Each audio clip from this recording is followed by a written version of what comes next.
आंध्र प्रदेश के चित्तूर जिले में तिरुपति के पास तिरुमला पहाड़ी पर स्थित भगवान वेंकटेश्वर का प्रसिद्ध मंदिर है, जहां भगवान विष्णु की पूजा होती है। इनकी ख्याति तिरुपति बालाजी के रूप में है। भगवान श्री वेंकटेश्वर अपनी पत्नी पद्मावती माता लक्ष्मी के साथ तिरुमला में निवास करते हैं। आओ जानते हैं कि यहाँ के बारे में 10 आश्चर्यजनक तथ्य। एक स्वामी पुष्करणी कुंड। श्री विष्णु ने कुछ समय के लिए तिरुमला स्थित स्वामी पुष्करणी नमक कुंड के किनारे निवास किया था। आज भी यह कुंड विद्यमान है, जिसके जल से ही मंदिर के कार्य संपन्न होते हैं। प्रतिमा से आता है पसीना। मंदिर में बालाजी के जीवंत प्रतिमा एक विशेष पत्थर से भरी हुई है। ऐसा कहते हैं कि बालाजी की प्रतिमा को पसीना आता है और उनकी प्रतिमा पर पसीने की बूंदें स्पष्ट रूप से देखी जा सकती हैं। बालाजी की पीठ को जितनी बार भी साफ करो वहां गीलापन रहता है, इसलिए मंदिर में तापमान कम रखा जाता है। स्त्री और पुरुष दोनों के वस्त्र धारण करते हैं। बालाजी कहते हैं कि भगवान के इस रूप में मां लक्ष्मी भी समय थे, इसलिए यहाँ बालाजी को स्त्री और पुरुष दोनों के वस्त्र पहनने की प्रथा परंपरा है। बालाजी को प्रतिदिन नीचे धोती और ऊपर साड़ी से सजाया जाता है।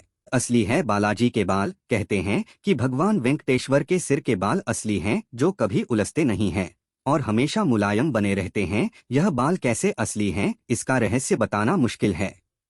मूर्ति के भीतर से आती है रहस्यमयी आवाज। कहते हैं कि भगवान वेंकटेश्वर की प्रतिमा पर कान लगाकर सुन तो भीतर से समुद्र की लहरें जैसी ध्वनि सुनाई देती है। यह आवाज कैसे और किसकी आती है, यह रहस्य अभी तक बरकरार है। हृदय में लक्ष्मी जी की आकृति। प्रत्येक गुरुवार को बालाजी का श्रृंगार हटाकर स्नान कर चंदन का लेप लगाया जाता है और जब भी यह लेप हटाया जाता है तो बालाजी के हृदय में मां लक्ष्मी जी की आकृति दिखाई देती है।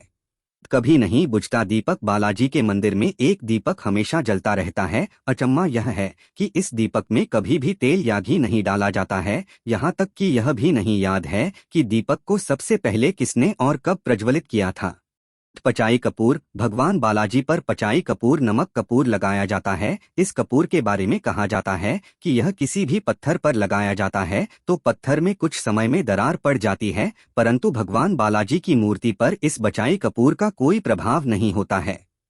और मध्य भाग में खड़े हैं बालाजी गर्भगृह के मध्य भाग में खड़े दिखते हैं, मगर बाहर से देखने पर ऐसा लगता है कि वे दाएं तरफ के कोने में खड़े हैं। छड़ी से हुई थी बालाजी की पिटाई। कहते हैं कि यह मंदिर में दाहिने ओर से एक ऐसी छड़ी रखी है जिससे बचपन में कभी बालाजी की पिटाई की जाती थी। तीसरे इस छड़ी से भगवान की ठोड़ी पर चोट लग गई थी, इसी कारण उनकी ठोड़ी पर चंदन का लेप लगाया जाता है।